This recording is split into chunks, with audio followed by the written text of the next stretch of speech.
Hello everyone and welcome to Long's Toys. Today we are taking a look at Ultimate Class Matrix Megashot Optimus Prime from Transformers Cyberverse. So this is the highest size class. This was $29.99 at my local Target. So far only Optimus and Megatron are available in this size class, but I think he looks pretty good. I'm pretty excited to open this up and check this out. I think it's funny. If you look down here, you have this pretty cool artwork of Optimus using the Matrix, and it says fantasy scene. So apparently your toy is not going to glow light and have electricity all around it. So that's good to know. Thanks, Hasbro. I like this packaging, though. I do think that the yellow is kind of a nice look, especially with like the blue backgrounds. I think it's a cool color scheme for this line. So pretty cool. I'm wondering if these like hash marks are the level of difficulty or something like that. I'm wondering. I'll have to look at some of the other packaging when I think about it. That'll be kind of cool. But anyway, you can see here it says Ultimate Class. It shows Bumblebee, Windblade, and Optimus, although Optimus has no faceplate here. I like how on the show or in the cartoons they never have a faceplate, but the toys always do. I always prefer the faceplate, especially for Optimus and Grimlock, as we saw the other day. My box is a little messed up. I guess this came through the top when they were closing it up in the store, or in the plant, whatever, when they were putting this together. It's just funny. Anyway, so it says Convert to Activate Matrix Megashot. So you can see his chest opens, and we'll take a look at that in a minute. Optimus Prime, his function, Noble Leader and Noble Chef. I know a lot of people have made jokes about this already, but that's really funny. I want to get like a little chef's hat and just put it on him and just have him, you know, like grilling up burgers for the rest of the Autobots. Just makes me laugh. It says it takes 11 steps to change him back and forth. And then here is the Megatron I spoke about, the other one in the wave so far. And then I guess this is recycled paper in several different languages. Oh, the box, the insert, and the tray. Super recycling! That's good, though. In any case, that's... Oh, I like this picture of Prime on the side, actually. I almost missed that. That's pretty cool, actually. And see, he's got the faceplate this time. Nothing going on the bottom. So, that's pretty much it for the packaging. Let's go ahead. Let's get Optimus out of there so we can take a closer look. Here is Optimus out of the packaging, and I have to say, I think he looks pretty good. Quite a bit of paint applications, which I like. You have this little bit here, silver obviously, you have this black, yellow here on the arms and the crotch area, black down here on the legs. Overall, I think he looks pretty good. There is a minor amount of assembly required when you take him out of the box. Oh god, this thing went off. That's going to happen a lot during this video. This whole hood piece here, you just clip it on right here. It's very simple. It's just kind of like, you know, these pieces of plastic have a hole and that has a little peg and you just kind of pop it on. No big deal. And then you'll see these two pieces here clip into these two sections here. So you just pop that up and that just becomes like his little backpack. I think it looks fine. It's the tiniest little bit of kibble. You can see the back of his legs are pretty empty, pretty hollow. Not a big problem. A lot of nice paint apps here on this hood as well. Now you can see this is his Matrix gimmick. His, let me get this right, Matrix Megashot. How this works, I'll see if we can set this up again. You lift up his head, this whole section just lifts up, and this rotates back inside. If I can get it to stay. Okay, so let me close it back up. So then how this works, as you can see, there's a button right here on the shoulders. And I think you want to press this one right here. So if we just press that down, this thing pops out. And you can see there's some nice light blue here on the inside of the doors. And how this works is you can see there's a wheel right here. And if you just run your finger along that pretty fast, and I'll get a little bit closer so you can really take a look.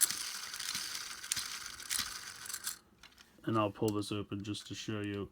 You can see the kind of gold matrix underneath.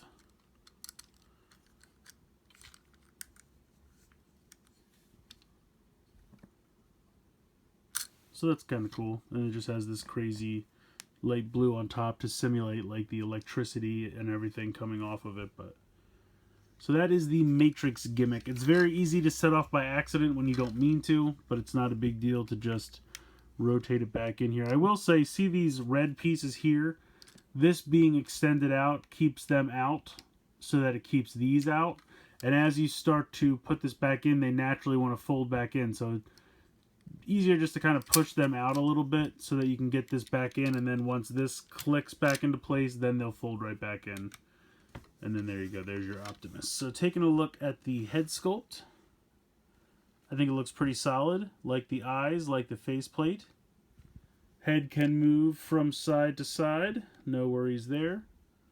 Really nice painted Autobot symbols here on the shoulders. Shoulders can move up and down. You have an out to the side movement on the inside of the shoulder. You do have a bicep swivel, and then you have 90 degrees in the elbow. Now you don't have anything in the fist. You can see the whole part of the front part of the cab of the truck just goes over it. I appreciate that they painted the fist black because they could have easily left that red. And it's not a big deal when you're looking at it like this, but when you look at it like this, it looks like he has no hands. So that's the only part of it that really bothers me. Even if this could have just folded back maybe over the wheel or something, or just kind of like hinged back, I don't know how that would have worked, but like I said, when you're looking at it from this angle, I don't mind it so much. But when you look at it like this, it looks like he has no hands. So, yeah. But I love the silver paint here on the chest. All the paint here in the crotch area.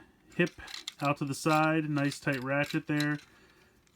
You can kick a little bit forward, a little bit back, but because of the kibble and stuff, can't go too far. Does have a thigh swivel there.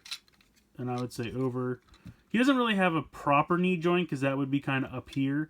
He has the where he transforms knee joint, but it kind of is close enough that it works. It's not a huge problem. And like I said, the only kibble he really has on the back is this little hood backpack, which really doesn't bother me at all. Honestly, if you were to pull this off, I think this back kind of looks worse. So I kind of don't mind this just being on here, making it look very clean, very uniform. Just boom, that's his backpack. So overall, decent articulation, not amazing. He's got nothing in the ankles. The blue parts of his legs are solid, but you have some nice paint here and a little bit of paint here as well. So overall, I like him. I think he looks good. The gimmick is, like I said, a little annoying to set off by accident, but once you get the hang of it and just keep your hands away from the shoulder area, it's not too terrible. For a size comparison, here is the Grimlock that we took a look at the other day. Again, I always feel like Grimlock should be at least as tall as Prime, but I understand in this instance that's not really possible. But I think they look good together. I like the style of the animation, like the design they're going for these. I'll be interested to check out the show when that happens. Because if the designs are like this, I do like the style of like the head designs and just the kind of hard angles and things like that they have going here. Bright colors looks like a lot of fun. So take Grimlock out of the shot. So looks pretty good. I mean, I would have loved it if he came with his gun, obviously, but I guess maybe for kids that's why they're not really including accessories with these, because I don't think the rescue bots really had like quote-unquote weapons. They had those like a dog that turns into a fire extinguisher or things like that, but not like a hardcore like laser rifle. So I guess they're trying to downplay that aspect since this is more of a kiddie line. I can understand that for sure. So it doesn't have any kind of beam rifle or anything that Prime's usually associated with, but what you get I think has decent posability, looks pretty good, color scheme's nice, definitely a lot of paint applications, which I appreciate. Let's go ahead and move into the transformation. Alright, so the first thing you can do is just kind of get the arms ready, bend them at about 90 degrees, kind of keep them up like that. Come to the back, pull this section down, you can kind of flip the Optimus head down and it just kind of sits in there. Now you kind of have to do this double jointed thing with the waist, and I'll try to do this without setting off the gimmick, but you have to like lift this up and then pop it off again. You can see that there's two joints. There's one there, and then there's one there. So you have to lift up both of those. Then you can bring this all the way down and click that into place now at this angle. Then you're going to bring these in at the shoulder, and then you're going to see these big tabs right here. Let me adjust this. This tab right here is going to go into, I believe it's this tab right here. So you just bring this in, and it fits together very nicely. So bring this down, and you can see here, this spoke, or kind of large tab coming out of the wheel, is going to plug into this, which is going to make rolling the wheel activate the wheel back here for the gimmick and vehicle mode. So you'll take a look. We'll see that in a little bit, but that's setting that up. I want to at least point that out. So you can see here we pretty much have the front of the cab. You're going to take these panels, and these are going to come forward. Tab right here, tab slot right there. Again, going to try to do this without setting off the gimmick. Wheel C. There we go. Got that one in. Got that one in. All right, hooray, I didn't do it. At this point, you can bring this down, and this just kind of, again, you want to, yep, see, pushing this down is what sets it off. So it's very difficult to put this down, because what's essentially happening, and let me lift this up again. Now you don't want to lift up. What are you doing? There we go. So you see these two big red tabs. They plugged into the back earlier, right here. That is triggering, oh, come on. That is triggering this button right here, which is what sets this off. So again, we will wind this back up and then try to put this down, but not push it down so much. Well, okay, it just doesn't care. It wants to do it. It wants to set it off. There we go. So there's the front of the cab. Coming around to the back, you have your legs.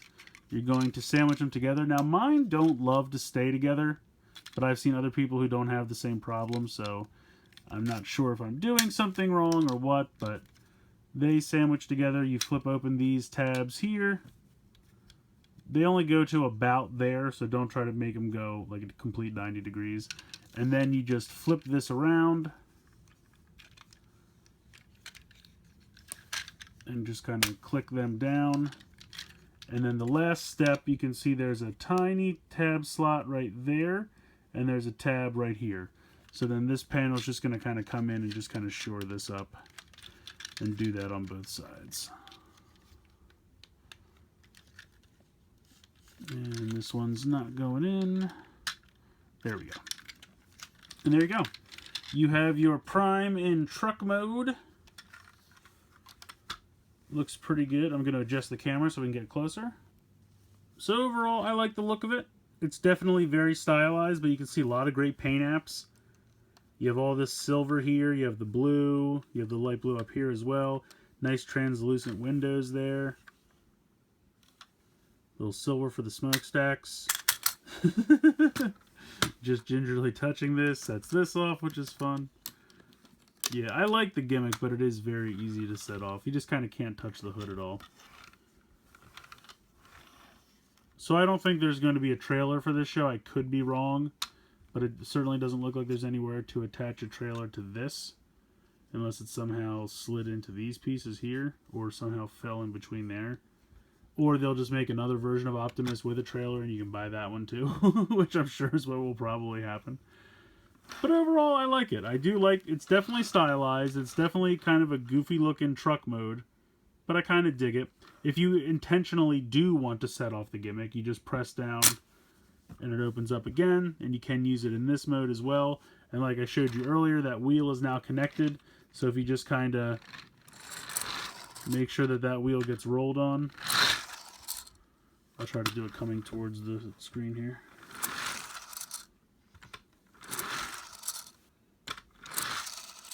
So there you go, you can spin. Otherwise, the truck rolls decently. It's not amazing. But yeah, I could see, I was playing with it earlier, and I don't think I had that waist clicked all the way in, because this seems to be rolling a heck of a lot better now than it was before. So you do want to make sure you have that waist clicked all the way in the vehicle mode. Because it's definitely, you can see the back wheels weren't rolling at all before, and now they totally are. So that's good. It actually rolls a lot better than it was when I was first playing with it. So yeah, it's goofy, it's silly, but I like it.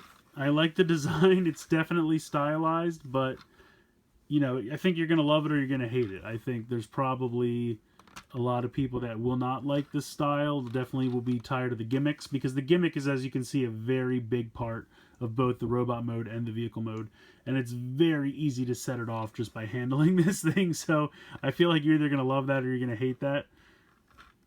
It's definitely meant for smaller kids, so I can understand how adult collectors might not care about these at all. But I like the truck mode. I think it goes together, it stays well. Very bright red and blue, and the black accents look great. So overall, I think it's fun, and the gimmick in this mode I think is just as fun as in the robot mode. I think this version of Prime is pretty fun. I definitely think younger kids are going to love it. It's very bulky. It definitely feels very solid. I don't think it's something that younger kids are going to break easily, so I think that's good. You can see the box says ages 6 plus. I think that definitely makes sense. I really do feel like Cyberverse is a bridge line for kids who just got out of Rescue Bots and want something a little bit more complex but aren't quite ready for, generations or something like that. So it's a really nice kind of bridge line. And I think they're fun. I definitely am probably going to stay away from like the Scout and most of the Warrior class, just because what I've seen there hasn't impressed me all that much. But I do think the Ultimate and Ultra class can be fun for older collectors because they have a decent amount of paint applications, decent amount of articulation. They're the characters you know and love, and there is some fun to be had. The gimmicks with these are not so over the top that it hinders the rest of the figure. Like, if you really don't care about his Matrix thing at all, display wise, you can easily store it in his chest and it'll be fine. Vehicle mode, same thing, but it gives a little bit of extra value of play there, and I think it can be fun. I think it actually works very well with that wheel on the back. It spins very well. It looks good, and I think it can be fun. Like I said, kids are definitely going to love it. But I do think, at least with the Ultra and Ultimate class, there is some value for older collectors as well, because they're good, solid figures, and they don't feel as cheap as like the Scout and Warrior class figures that I've seen. I've seen a lot of videos where they just look terrible, fall apart, that kind of stuff. But I think, unfortunately, it kind of makes sense. The more expensive figures have the better value. That's just kind of make common sense. But I think those are the ones that even older collectors could find some joy in. But if you have young kids and you're trying to introduce them, or maybe they had Rescue Bots and now they're looking for something a little bit more challenging, I think Cyberverse is definitely where it's at for that. So let me know what you guys think in the comments below. Like, share, comment, subscribe. Hope you guys enjoyed the video, and as always, thank you so much for watching.